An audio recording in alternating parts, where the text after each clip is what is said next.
This podcast is brought to you by Blackaby Ministries International. To find out more, visit blackaby.org.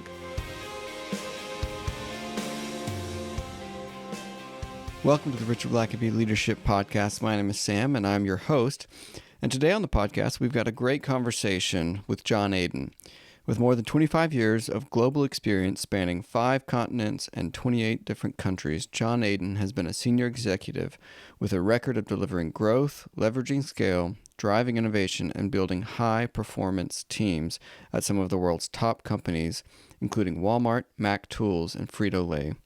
In September of 2021, John began leading one of the largest Christian ministries, David C. Cook. John and his wife, Crystal, have been married for 25 years and have 2 children and live in Colorado Springs, where David C. Cook is headquartered. This is such a fascinating conversation between John and Richard, and we'll leave links, as always, in the description and the show notes to ways to connect with John and some of the stuff that he's doing at David C. Cook now. We hope you enjoyed part 1 of the conversation with John Aden. And if you haven't heard that, you can go back and listen to that on the podcast. And now here's part 2 of Richard's conversation with John Aden. Oh, John, I want to shift gears a little bit here because there's another aspect I think is really important. And that is you've been a business man all your life. You've been out in you've been in corporate America, learning all the ropes to be successful there. And then after a bit of a wilderness season, God puts you into a Christian ministry. It's a business, but it's a ministry business. It's a Christian environment. It's totally different kind of setup than you've had to deal with before. And yet it just seems like all of your experience in the business world has been perfect preparation to take this ministry and help it thrive like it hasn't for a long time. And I've said for a long time, one of the great problems with the church in general is they don't know what to do with their business people. And you've got all this talent and problem-solving ability and entrepreneurial possibility thinking people there in the pew, and we just want them to show up and maybe serve on a committee. But there's and so I just wonder, you're for me just a great example of when a business person comes into a Christian setting and says, how can I use, you don't want to necessarily do God's work the world's way, but there's a lot of experience that you gain in wisdom that does apply to God's work, and it seems like it's working for you. And so, any word? I know there's a number of CEOs and business people who listen to this podcast, and they may even be concerned about the church that they're a part of, but thinking, "Well, I haven't been to seminary. I've never been on a church staff. Like, I don't know. I'll write my check and hope that they work it out." But I think there's a huge untapped resource of business people that the church needs to grab hold of and find all the answers and provision that God has made available right there. What would you say to the business folks today? You bet, Richard. I actually think, if it's okay, I kind of heard 2 questions there. One is just about the business of nonprofits and the leadership moving from corporate world into nonprofits. And I'll start with that. But the second question of just business leadership in general and engagement in the church and what should that look like? So maybe I'll talk about that briefly. But first, this is a very interesting topic. This, moving from a lifetime of corporate America running around the globe to a ministry, 146-year-old ministry that's sole purpose is to advance the kingdom of God by building disciples. It's interesting because when you walk into that environment, you know that the audience is like, oh boy, what's going to happen here? Yeah. What's going to happen to the mission, vision, and values of our organization? My whole life have talked about dollars, not lives, but to me, they're linked. You have to have some metric. So it's been interesting as I've transitioned in, because I only know one kind of leadership, the kind that I do. I don't know a nonprofit me and a corporate me. Mm-hmm. I'm trying to be more aware. But I will tell you, I actually think the nonprofit world of leadership could really, there's a few plays in the corporate world's playbook that they ought to be copying right now. I think are important. And I'll just share a couple of these. Sure. One of my observations as I've moved into this nonprofit and ministry and church-oriented area is that leadership development in the church and in a nonprofit is significantly less. Purposeful leadership development is done in a much less manner than it is in corporate America. Mm-hmm. And throughout my career, I'll give you an example. Throughout my career, Richard, I've probably spent millions of dollars in my corporate lifetime developing people, developing the people around me. I think it's a very predictable process. You use some type of an assessment tool that helps people understand their strengths and weaknesses. You share that with the team, so the team starts to understand the team dynamics of their strengths and weaknesses. And then you start together the long process, months, years even, of small 1% change adjustments to our strengths and weaknesses that help us work better with each other and as individuals. That's what leadership development looks like. That's how life change happens in corporate America. But we don't see the same focus inside of ministries and churches in general. In fact, a lot of our leadership development looks like a half-day rally with 55,000 people in a stadium, and it's very rah-rah and emotional. But I tell you, if that worked, corporate America would be doing that. Yeah. But they don't. They do something different. And I think that there's a huge opportunity, Richard, for leaders in ministry, leaders in nonprofits, to be much more purposeful and intentional about leadership development of their teams. That's one of the first pieces of advice I would make. Something I noticed very quickly as I made the change. The second thing I noticed that's significantly different is the focus on innovation. Innovation. In corporate America, in my professional career, I spent a lot of time innovating. You're always trying to get better on every single thing. And I used to feel like if a third of my sales, no matter what the product line was, if a third of my sales weren't coming from innovation, then we weren't changing fast enough. I move into this arena and we don't talk about innovation the same way. I don't see the same passion, the same fervor for disruption. And I think we underestimate God's creativity at times even. And, there's big problems that need to be solved. And I think our Father has the big answers. And we, above all people, ought to be innovative, focused on innovation and trying to bring that to life differently. So I'll tell you, for me, within 90 days of being here, Richard, I took 25 of my top leaders and we put them in a 12-month leadership development program that I participate in every month. It started with a 2-day workshop together where we did the assessments and really built relationship. And now every month we get together and we focus on something new for a whole afternoon. And so that was my focus on leadership. And then in January of this year, I took one of my most talented leaders and I created the innovation organization. And I staffed, she's the leader of it.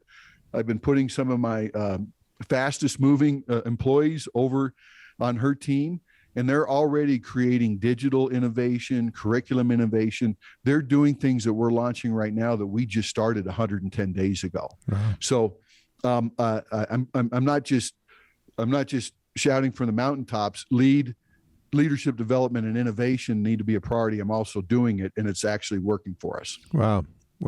And John, I know some of your stories because you and I teach together quite often in a curriculum for CEOs, but I know, especially, I know some of the stories back when you were at Mac Tools. You're a very, very secular company.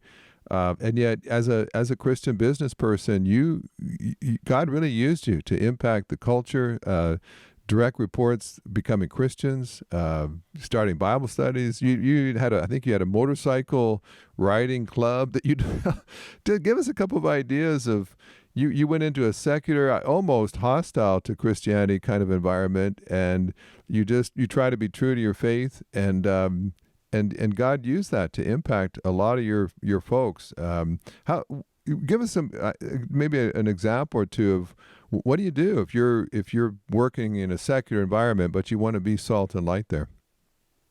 Yeah, well, let me just I can answer this question, but I got to bring full context to it. I grew up inside of a Christian family, went to Christian schools, but I will tell you it was not until January of 2003 that for the first time in my life, I started to understand the difference between religion and relationship. And that this is when I'm almost 3 years into my CEO tenure at Mac Tools. The year before had been very challenging. I found myself in the fall of 2002 out on the West Coast one day talking to a man, telling him my anxiousness about being a CEO and whether it's even the life I wanted. And he said, you know, you don't have an issue with being a CEO. You just need to meet some different CEOs with different values. And he said, I'm going to have a friend call you on Monday. And, you know, I've had 1,000 people tell me somebody's going to call me and they never call. But on this day, a man named Mac McQuiston, the next morning on a Monday morning at 8 a.m. called me and introduced himself. And Mac was the CEO of an organization called the CEO Forum.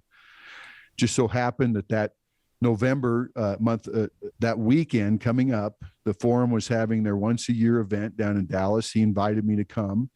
I flew down there. I walked in, and I all of a sudden started hearing CEOs talking about values and their faith and the Lord in ways I'd never heard people talk like this, Richard. And I was so enamored by it. It was such a bold move towards faith. It was actually, you know, almost uncomfortable for me at the time. But Mac at that weekend said, "Hey, I'd like to mentor you. Can we start doing a Bible study next year? I'd like to lead you through a study called Experiencing God." And so in January of 2003, Richard, Mac and I started Experiencing God, and it took about 3 weeks for God to use that Bible study to literally just transform my life and turn it upside down. And my leadership has never been the same since. And I fell madly in love with the Father and just the pursuit of experiencing him. And we could talk about this forever, but I mean, it was like work almost became, work definitely became secondary to this pursuit of just learning and knowing more about our Father. And I mean, I was still a successful CEO at the time, but my whole priorities changed. And I remember early in that process, you know, as the Lord was transforming me, you know, you start to have a desire to be used by him to transform others. You just can't help it. And I remember one of the first times I was at a racetrack, a NHRA drag racing event, and they have church on Sundays. This particular Sunday was in the Budweiser tent, which is interesting. But anyway, they for some reason, the man that was leading the service knew that the CEO of Mac Tools was there and that I was a believer, and he asked me to come up and say a few words. And Richard's the first time I'd ever talked publicly about the Father. And I can't even really remember what I said, to be honest. And I sat down and I was so overwhelmed with, I need to be so much better. I have so much to learn. I need to be ready to speak in this moment. You know, I was really hard on myself for, you know, the next 15 minutes of that service until it ended. And then after that service, Richard, I bet you 24 people lined up next to me and just wanted to say something about my words and how that impacted them in that moment. And I learned that day that it's not about me. And it really doesn't even matter what I say, that the Father says what he's going to say through us. And I just need to trust him and depend on him. And that became my mantra. And, you know, there was a time a couple years into my life change, maybe 2004, where I thought I met some of the Kathy organization and Chick-fil-A, and I thought, boy, it'd be great to go work for a company like this. And I had decided it was time to leave kind of the heathen corporate America, so to speak, and go work in a Christian company. And that weekend, as I prayed about it, I really felt like the Lord said, John, I did not bring you this far to change your life so you can go someplace else and start fresh. Stay where you're at.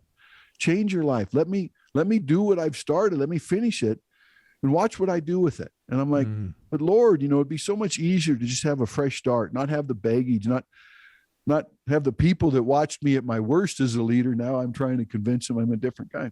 You know, Richard, by the time I left Mac in 2007, 2/3 of my direct reports had become believers. It's just the power of God's transforming. And I've always been purposeful. This gets to answering your question now.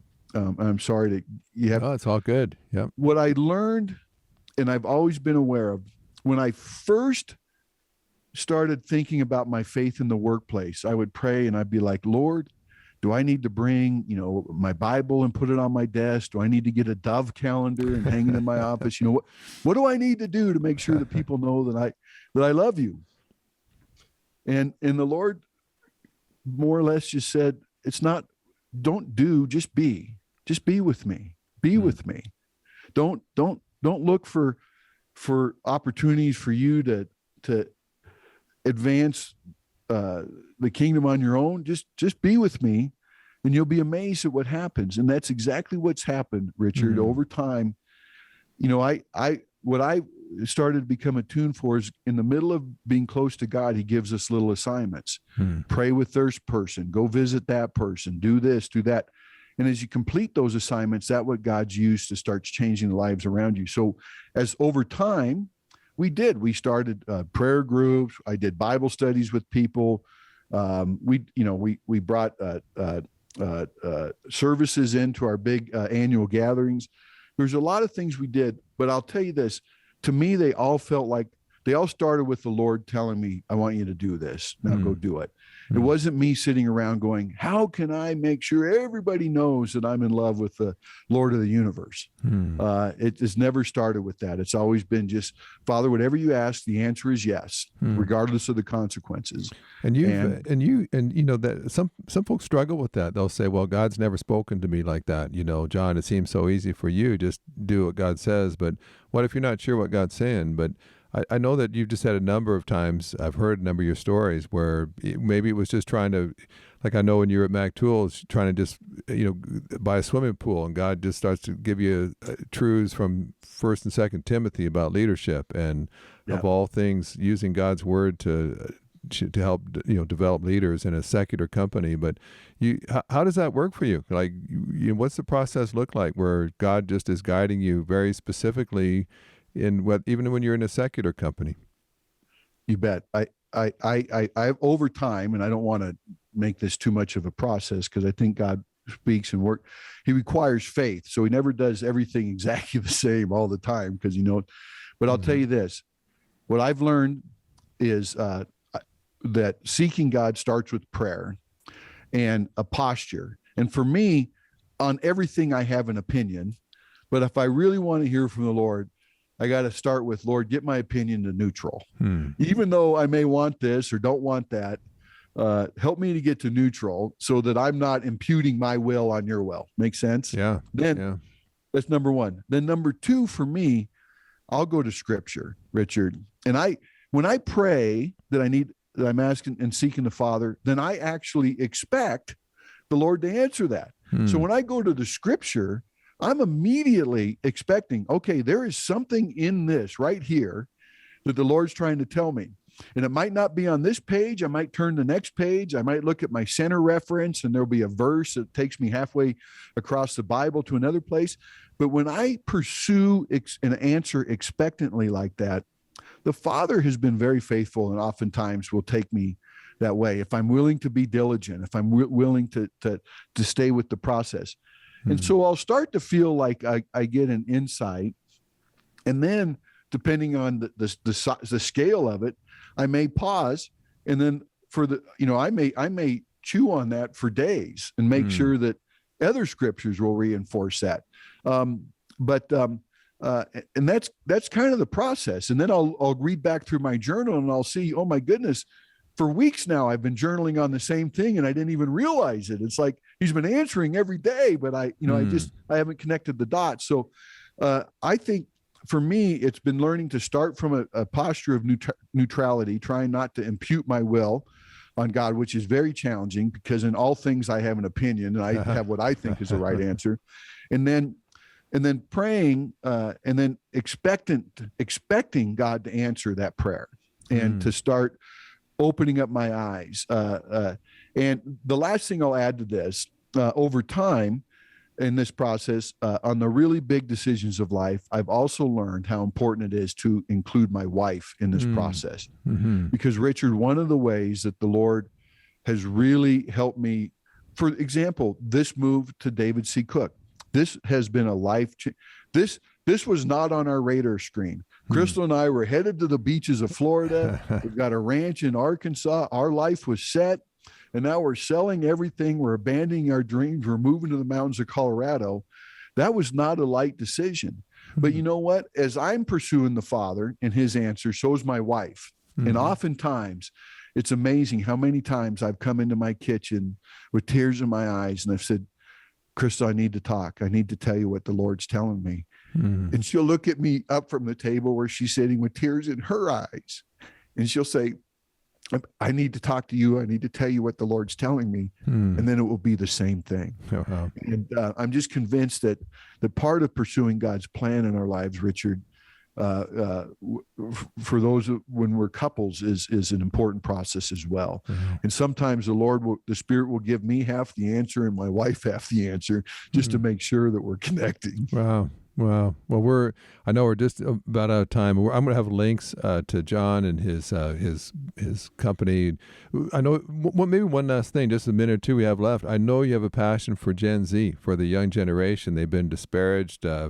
They're different in some ways, their viewpoint, but you have such a view of what God might be doing in the younger generation. Could you share just kind of what you're sensing at this point?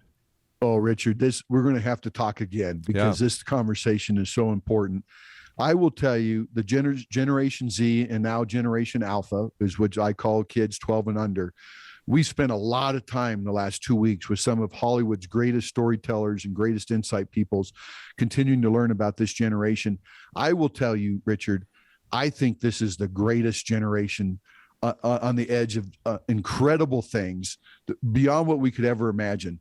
They've been the most lied to, deceived, politicians, media, big tech, even the church has let them down. But because of all of this, what feels like a perfect storm against them, I am absolutely convinced that perfect storm's been thrown at them because of the potential of this younger generation and what God's going to do through them to influence the world, to impact the world and his kingdom. So it's a much longer conversation, but I have great expectations for Generation Z and Generation Alpha. And I think half of the reason I'm in the role I am in is so we can start creating tools that'll unlock their potential. They're a generation that I think demands authenticity. They have a radar for truth. They know when they're being lied to. And candidly, I think because of that, when they hear the truth, they know what the truth is and they'll respond accordingly. But the challenge is how do we get the truth to them? And so I'm very passionate about the potential. I have great hope in the future of humanity on the backs of Gen Z, but there's a lot of work to be done. Wow. Well, John, I knew we'd run out of time, and we're going to definitely have to have you back and just talk some more. There's a bunch of questions I never got to, but I know we got a hard stop. You need to go, but thank you, John. And for those of you listening, we're going to have all kinds of links. There's some exciting things happening at David C. Cook under John, and if you haven't been aware of them before, you're going to want to go check it out. I wanted to have you brag a little bit just about some of the new products you've got coming, but we'll try to maybe put some links there, and we'll have you back for sure. John, thanks for giving us the time, and may God use you mightily in the days to come. Thank you, Richard. Thanks, John. Thanks for listening to the podcast. If this is something you enjoyed, it really makes a difference if you leave a review and a 5-star rating on Apple Podcasts or wherever you listen. Don't forget to subscribe and share with your friends. We always love hearing from our listeners, so email us at podcast@blackaby.org.